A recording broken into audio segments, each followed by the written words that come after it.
Por favor, preséntese, cómo se llama y de dónde viene y cómo, de qué iglesia es. ¿Qué tal? Buenos días, me presento, mi nombre es José Herrera. Está bastante interesante la pregunta porque aquí aprendemos todo. Ay, perdón. Mi nombre es José Herrera. Voy a tratar de hablar. Un gusto compartir con ustedes. Somos gente que aman a Dios, que buscamos aprender y conocer la palabra. Ahora, con respecto a la posición cristiana, ¿qué estamos diciendo con respecto a la declaración de Pedro, de Jesús sobre Pedro, sobre esta roca? Nosotros tenemos un argumento que es la gente conocer, que no nos vimos a la interpretación, sino a la traducción del griego de lo que se ha escrito. Y que acá mi compañero también tiene, también te quiero presentar y también. Porque está anotado más de una referencia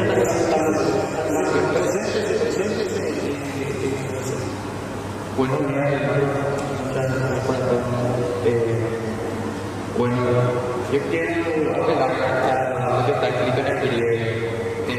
Nosotros cuando nosotros estudiamos la palabra en español, puede dar la confusión. Entonces, la idea es tener, vamos a hacer el mensaje más cercano posible a lo que está escrito originalmente, ¿verdad?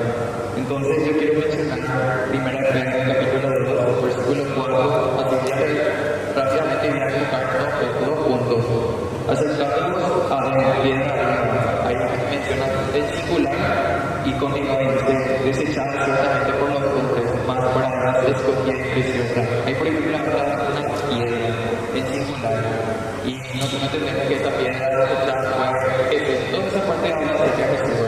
Después del versículo 5 dice, vosotros también, o sea, ya en plural, dice, como piedras vivas, ser edificados casa espiritual y sacerdocio santo para ofrecer sacrificios y continuar. Pero el punto está en el griego, piedra, en el versículo 4, cuando habla acerca de Jesús, en el griego hace referencia no solamente a una piedra física, sino a que esa piedra representa al Mesías así específicamente Jesús. No podemos confundir, por ejemplo, con que eso podría ser Pedro o dar lugar a algún tipo de confusión. Ahora, en el versículo 5, cuando dice en plural, piedras vivas, esa palabra piedras es en plural. Y aparte de ser en plural, utiliza otra vez la palabra que hace referencia a piedritas. Entonces, quiero continuar y después en el versículo 6 dice la piedra principal es divina y preciosa.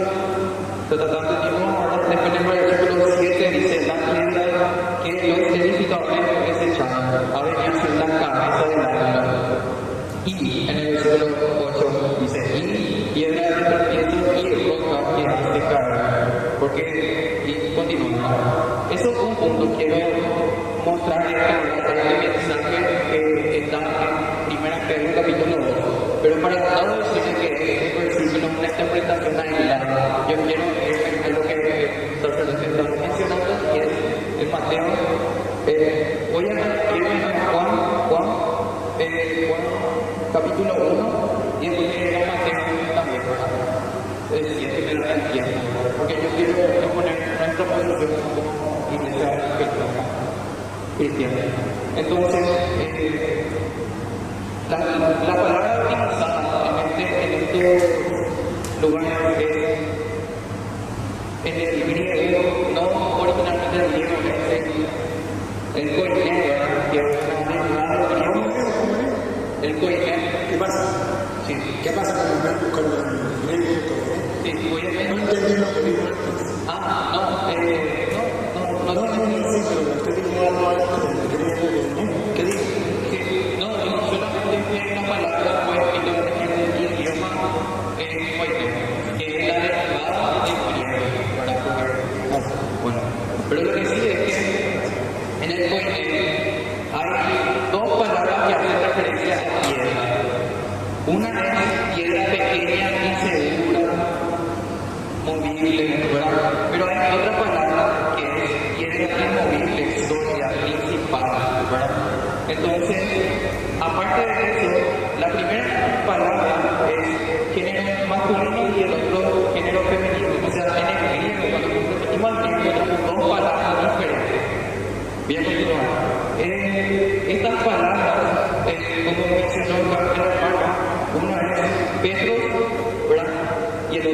está. Entonces, yo veo que hay una ecología católica que dice de que realmente primera de Juan, el Evangelio de Juan no fue escrito en griego, entonces apela al arameo, en donde hay dos palabras que hacen referencia a piedra. Uno es kephas y el otro es una. Entonces cuando nosotros vemos esas palabras tienen el mismo significado, entonces ahí podemos decir que cuando en Mateo 13, bueno, Mateo 16, bueno, dice, y yo te digo, en el versículo 18, dice, y yo también te digo, que tú eres Pedro. Ahí en el original habla acerca de piedrita. Y sobre esta roca hay acerca de la piedra principal. Entonces cuando nosotros nos remitimos al griego, nosotros pues parafrasear y decir, tú eres una piedrita, una colina, y sí, es cierto. Como dice en Efesios también, ¿verdad? De que las piedras que forman la casa de Cristo también están fundamentadas sobre varias piedras importantes, ¿verdad? Pero el cimiento principal inamovible es Cristo. Y entonces, si Jesucristo es una piedra, el Pedro es una roca. Tan roca es que ni los poderes del infierno la podrán vencer. Entonces, con Jesucristo pasa a ser una roca, que antes sin Jesucristo es una piedrita, pero Jesucristo se refiere a Pedro. Antes de Jesucristo, Pedro es una piedrita cualquiera. Cuando Jesucristo lo pone al frente de la iglesia pasa a ser una roca. ¿Cómo sabemos?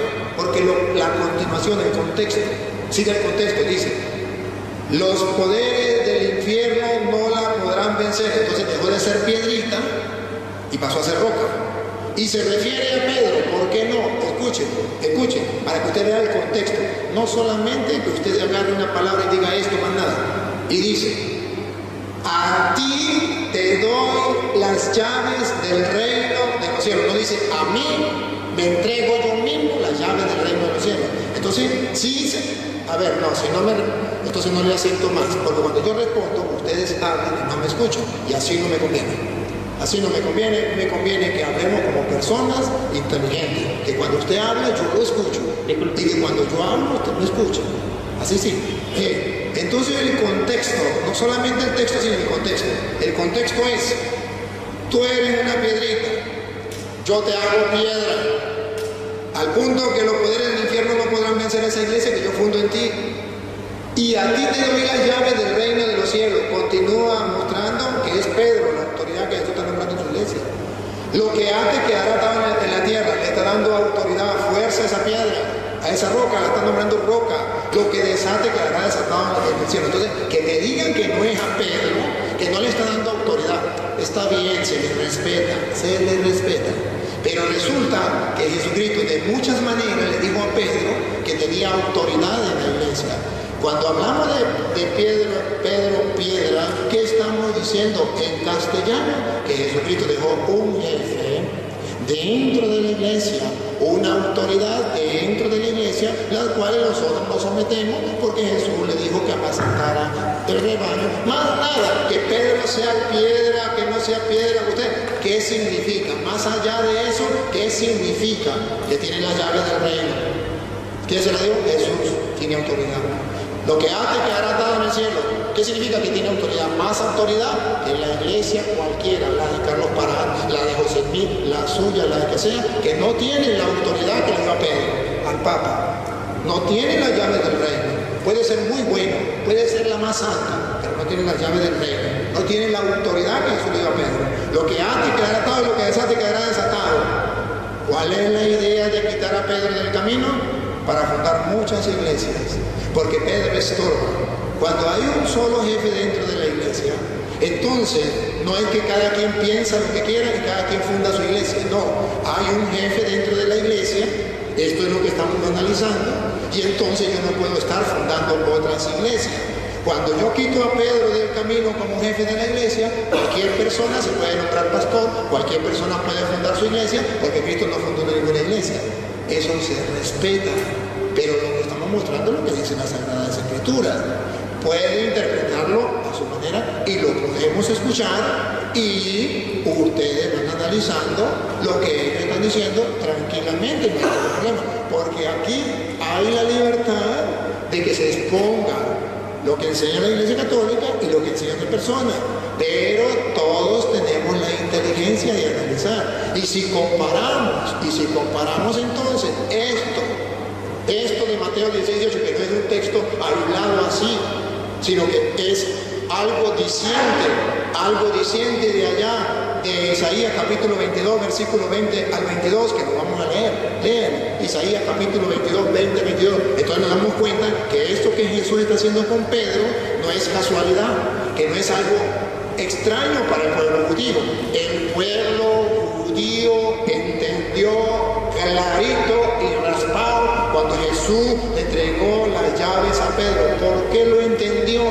Porque era la costumbre del pueblo de Israel. ¿Dónde está? En Isaías capítulo 22, versículo 20 al 22. Ahí hay una costumbre del pueblo de Israel que lo vamos a analizar, para no decir cosas que a mí me parecen, sino lo que dice la Biblia. Escuchemos lo que dice Isaías 22, 20 al 22. Aquel mismo día llamaré a Ezequiel, hijo de Elquías, le pasaré tu traje, le colocaré tu banda y le traspasaré tus poderes. Tus poderes, siga, poderes, dale. Y será un padre para los habitantes de Jerusalén Será un padre para los habitantes de Jerusalén y para la familia de Judá. y para la familia de Judá. Siga. Pondré en sus manos la llave de la casa de David. Podré en sus manos la llave de la casa de David, del reino de David. Entonces observen que eso ya estaba en las Escrituras. Cuando Jesús dice, a ti te doy las llaves, estaba en las Escrituras. Del reino, ya estaba en las Escrituras, que el que estaba entregando las llaves es el rey, es el que entrega las llaves. Entrega las llaves, ¿para qué? Sigan.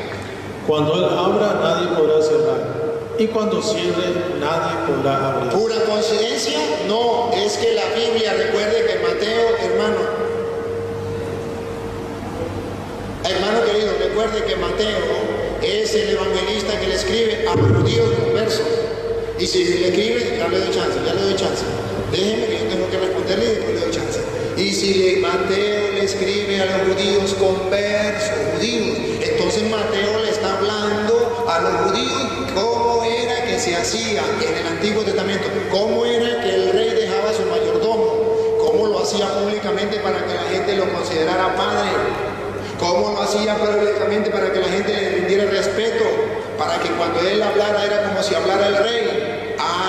Públicamente le entregaba las llaves y le decía, lo que abra nadie podrá cerrar, lo que cierre nadie podrá abrir, y así lo nombraba mayordomo. Y a ese mayordomo todos los súbditos, y subrayan esto, los súbditos del rey lo llamaban padre, lo consideraban jefe, lo consideraban autoridad, lo respetaban, le obedecían, los súbditos del rey. Y por eso dice, le daré las llaves de la casa de David. Aquí Jesús, a diferencia de eso, le dice a Pedro, a ti te doy las llaves del reino de los cielos. Dos cosas. Uno, Jesús es rey. ¿Quién entregaba las llaves? El rey. A ti te doy las llaves del reino, no de la tierra ni de la casa de David, el reino de los cielos. Entonces Pedro pasa a ser una autoridad en la iglesia de Jesucristo que está fundando, y una autoridad que la dio el rey, y si la dio el rey nadie la puede cambiar. Lo que el rey dictó, lo que el rey hizo, eso solamente un enemigo del rey que esté dispuesto a hacerle la guerra comienza a atacarlo para tomar al rey. Pero los súbditos del rey obedecen, tan así es que todos tenían que llamarlo padre, y por eso nos llamamos a Pedro papa, que significa padre, jefe, guía, como usted lo quiera llamar, y lo utilizamos la palabra papa para diferenciarlo de los demás. pero significa una persona que tiene autoridad, que el rey le dio la autoridad, le dio el poder, lo nombró jefe de su reino, al igual como lo dice en Juan 21:15, apacienta mis corderos, lo nombró pastor, jefe, papá de esos corderos.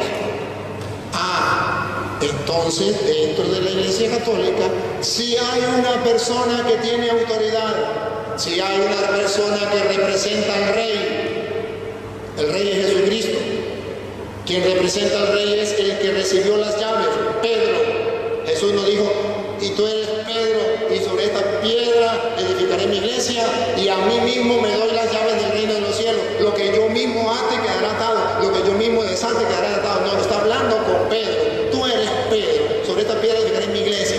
A ti te doy las llaves del reino, a ti te doy las llaves del reino. Lo que ates quedará atado, lo que desate quedará desatado. Entonces es muy distinto a lo que ellos enseñan. Se les respeta, pero estoy explicando por qué en la Iglesia Católica tenemos a Pedro como jefe.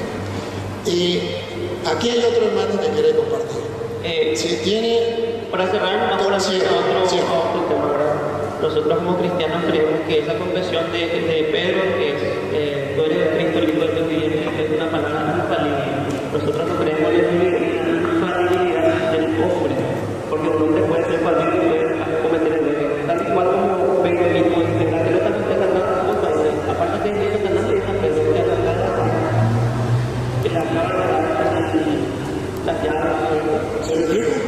no, todavía esta tanto puede tocar primero en el Corintios 3 para compartir.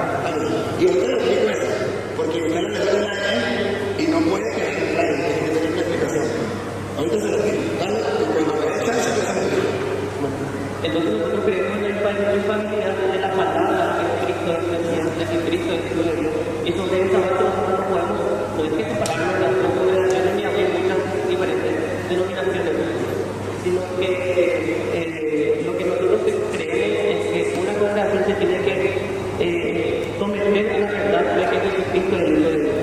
Ahora, si una persona se separa de la verdad fundamental del cristianismo, ya sea la verdad de Jesucristo, ya sea la Trinidad, o sea, otras verdades que no pueden ser negociables, entonces nosotros también declaramos a nosotros hermanos de que aceptan esto, pero después cosas secundarias, periféricas, si están en desacuerdo, nosotros lo aceptamos como hermanos porque aceptan la verdad del cristianismo, pero no estamos nosotros, por ejemplo, los testigos de Jehová que dicen que Jesús es el Hijo de Dios.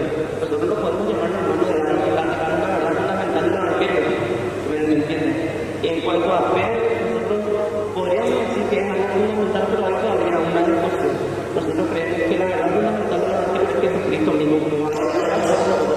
Primero de Corintios 3:11 que va a ver, nosotros no podemos tener dos fundamentos o dos piedras secundarias. Y si puede ser dicho, depende de la piedra regular, en ningún momento.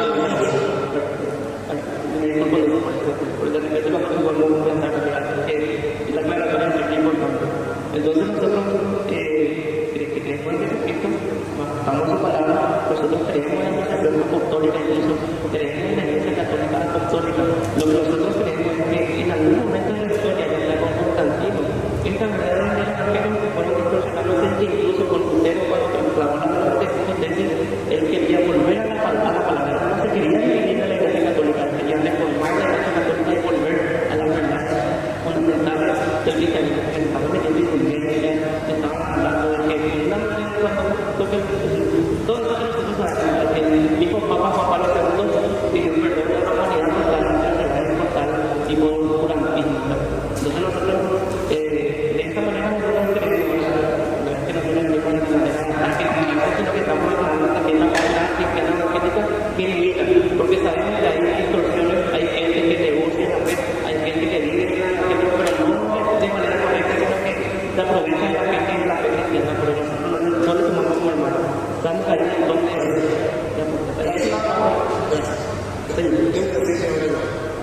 vaya el que dirige usted, vaya, pero voy a explicar, como usted me está diciendo, así que me encanta, por eso estoy a gusto compartiendo, a gusto, y los felicito porque así es que uno aprende, tanto usted como nosotros, ¿verdad que sí? Y el que nos escucha, estamos dedicando a la comunidad, pero todavía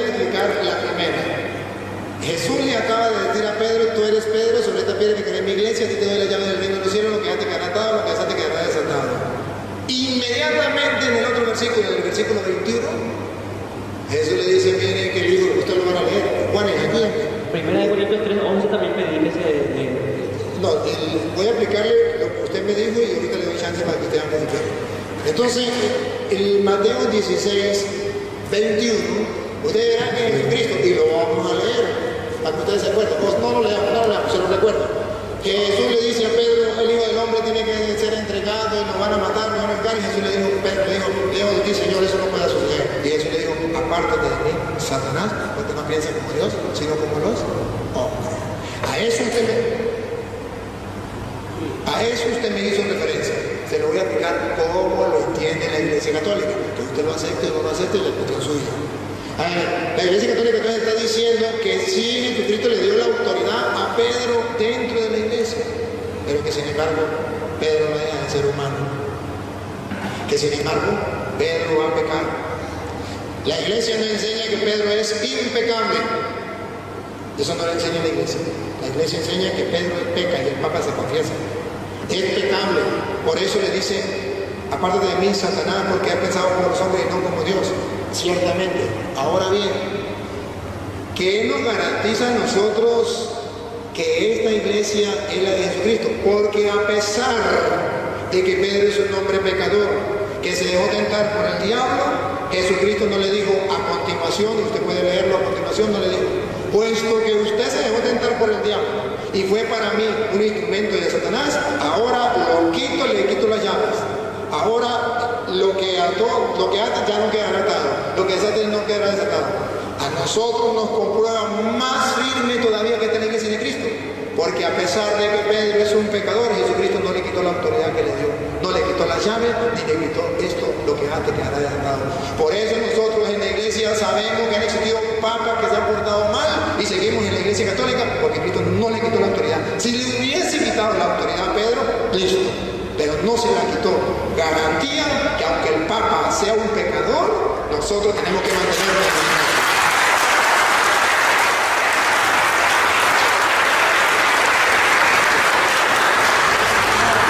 ya le doy chance, déjeme que le explique. La segunda, usted con el respeto que merece, usted me dice que Pablo, que usted no cree que Pedro es infalible. Voy a aclararle las cosas. Pedro no es impecable. La iglesia no enseña que Pedro es impecable. La iglesia enseña que Pedro es infalible. Es cosa distinta a impecable. Yo dije infalible. Usted dijo infalible. Usted no dijo impecable, usted dijo infalible. Y nosotros en la iglesia católica enseñamos que Pedro es infalible por un motivo. Y le voy a mostrar que usted también cree que Pedro es infalible. Usted cree que Pedro es infalible. A ver, primero lo vamos a mostrar en la Biblia. Lucas 22:31. Lucas 22:31. Si Pedro es no impecable, Pedro va a pecar. Pero no dice Jesús que eso le va a hacer que no sea infalible. No. Jesucristo mismo muestra que Pedro va a pecar. Las dos cosas van unidas. Un Pedro pecador, pero un Pedro infalible. Vamos a quedar. Simón, mira que Satanás ha pedido permiso para sacudirlo a ustedes como se hace con el trigo. Satanás pidió permiso para zarandearlos a ustedes como se hace con el trigo. Sigan. Pero yo he rogado por ti. Aquí está la primacía de Pedro. Yo he rogado por ti. ¿Para qué? Para que tu fe no se venga abajo. Esto se llama infalibilidad en castellano. Jesucristo oró, pidió, y esa oración tiene que ser escuchada porque es el Hijo de Dios. Para que la fe de Pedro no se venga abajo. Y ojo, ahí mismo dice que Pedro va a pecar. Tú entonces, cuando hayas vuelto, Pecó, es un pecador. Cuando haya vuelto, cuando te hayas arrepentido del pecado, tendrás que fortalecer a tus hermanos. entonces un Pedro pecador, pero infalible. ¿Y qué significa infalible? Satanás pidió permiso para zarandearlo a ustedes como se hace con el trigo. Yo he rogado por ti para que no peques. No, para que tu fe no se venga abajo. Se lo traduzco en castellano.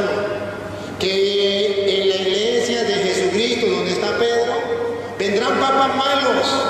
A usted le consta que han existido papas malos.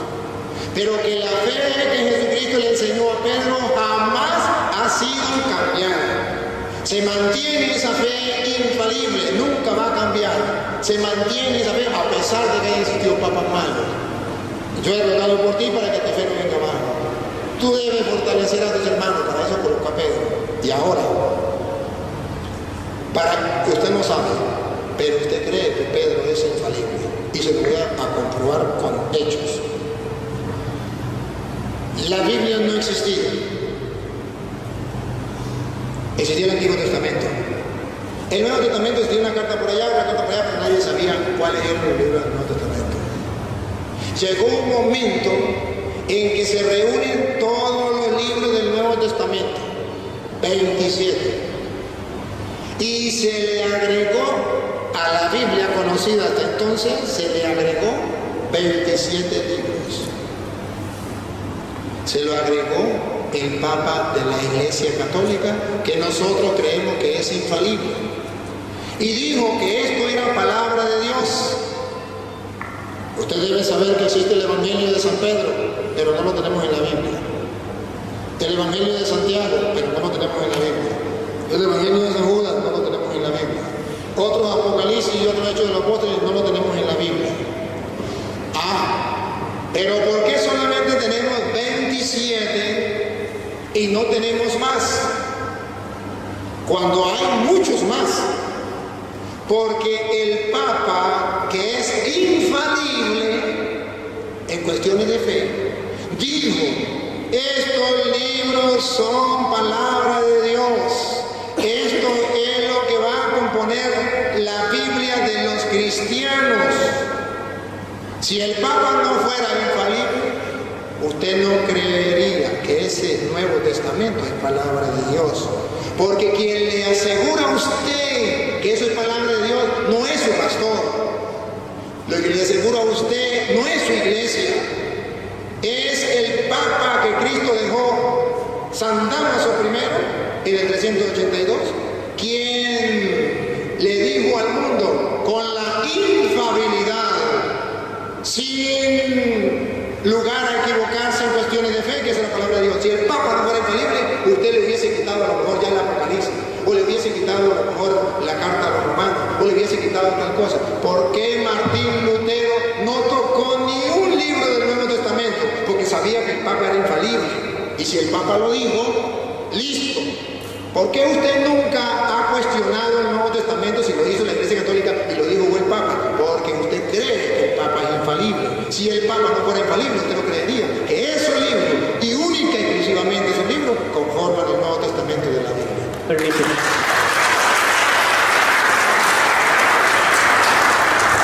Me parece muy correcta la acotación, ¿verdad? Yo, según lo que estudié en la historia, es muy distinta. El canon se fue desarrollando no de un día para otro, sino que fue un proceso. Y ese proceso lo hizo La Iglesia Católica, pero la forma no, porque la romana empezó por un Constantino 327 aproximadamente. ¿Y en qué fecha fue? Ya existía el Constantino, ¿no es así? Porque nosotros tenemos constancia de la historia, el canon de Muratori, que ya hablaba casi todo el canon extenso del libro de Santiago. Pero yo estaba en el texto que tenemos, según la historia, evidente que el canon completo ya existía mucho antes del año 300, mucho antes del siglo IV. Entonces ya tenemos el canon completo, e incluso tenemos evidencia de que los padres de la iglesia, ya sea los discípulos de Juan, los Marcos, tiene por ejemplo el nombre de la pero ellos dicen que estaban en los evangelios de utilizar los libros de Filemón, de Filipenses, Colosenses, pero obviamente ellos tomaron eso como libros inspirados por Dios. Ellos no estaban enseñando una antigüedad de la historia de Pedro, ellos estaban enseñando eso porque ellos no tomaron como inspirados. Después llega la acción que hace su cambio con los libros apócrifos que eran atacados a los fundamentales del cristianismo. Y ellos entonces tienen que responder a eso de una manera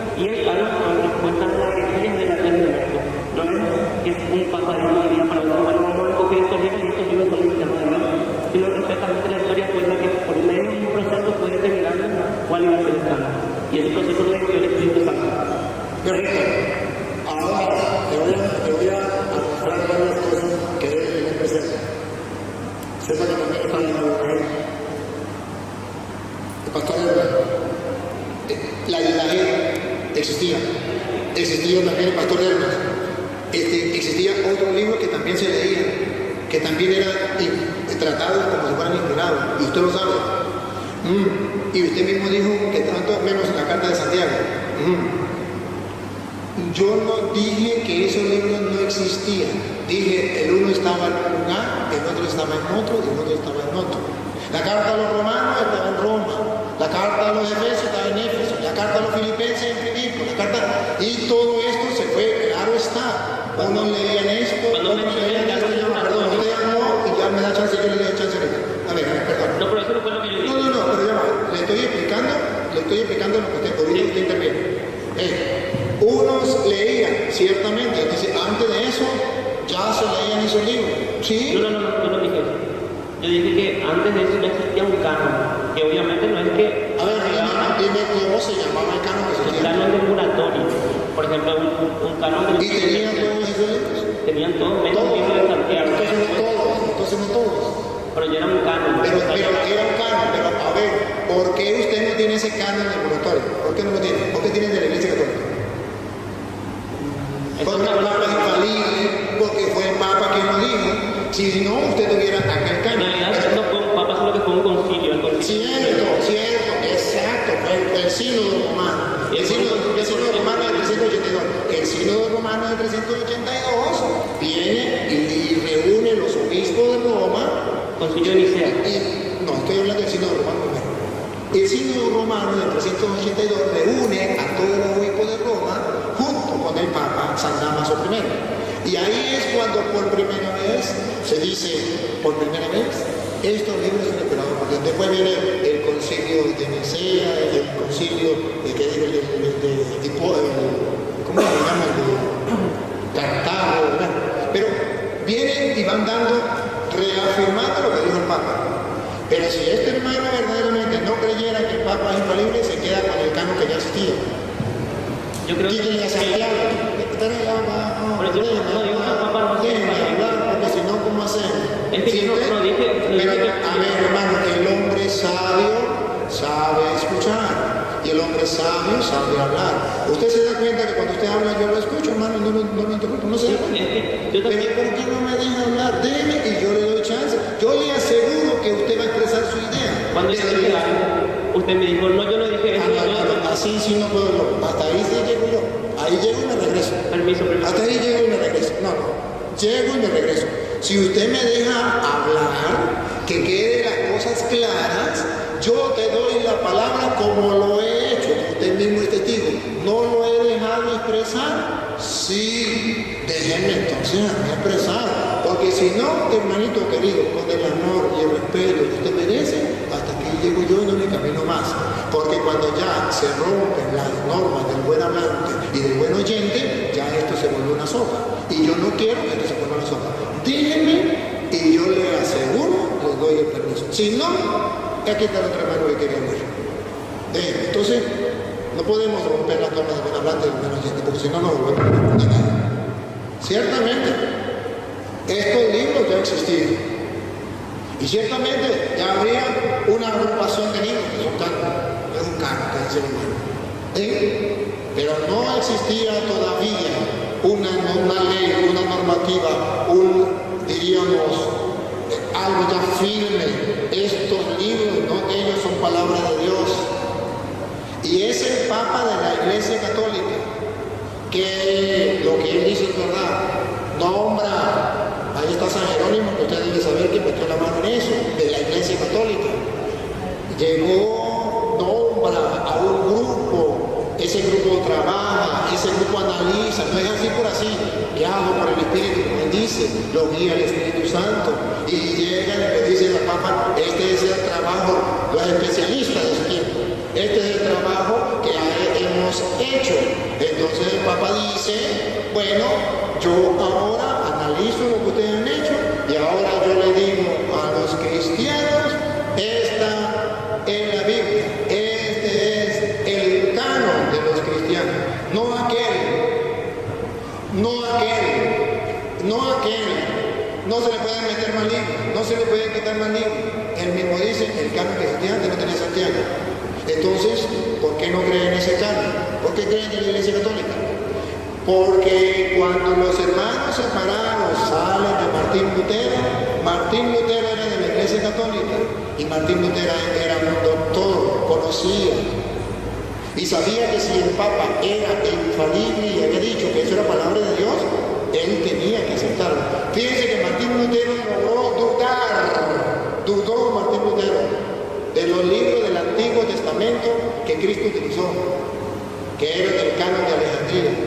Porque cuando Cristo vino no existía el canon de Palestina, que fue en el año 90. Existía el canon de Alejandría, que tenía los 46 libros que nosotros tenemos. Y a pesar de eso, Martín Lutero dudó de esos libros, a pesar que Cristo lo utilizó en los apóstoles también, y que Pablo dice en 2 de Timoteo 3:16, toda la escritura es inspirada por Dios, y Pablo estaba hablando no del canon de Palestina, porque eso fue antes del 90, y Palestina fue en el año 90. Si no estamos hablando del canon de Alejandría, sin embargo, Martín Lutero dudó de esos libros. Pero ni un instante Martín Lutero dudó del Nuevo Testamento, porque él sabía que el Papa es infalible. Lo había hecho la Iglesia de Cristo. Esa iglesia de la que él pertenecía y que se estaba saliendo por los motivos que dijo el hermano. Y que él tomó la decisión de salirse de esa iglesia. Esa es la iglesia de Jesucristo, pero yo me salgo. No estoy de acuerdo. Por esto y por esto. Dio sus razones, pero se salió. Y esa iglesia, con el Papa San Damaso I, es la que dice, esto es palabra de Dios, y fue el Papa. Y por haberlo dicho el Papa, la autoridad que es infalible, este hermano y sus pastores y todos los hermanos evangélicos creen firmemente, sin dudar, que esto es palabra de Dios. Y por eso van predicando casa por casa la palabra de Dios, que la Iglesia Católica, que el Papa infalible de la Iglesia Católica se lo dijo, y ellos tienen la certeza que es así porque lo dijo el Papa que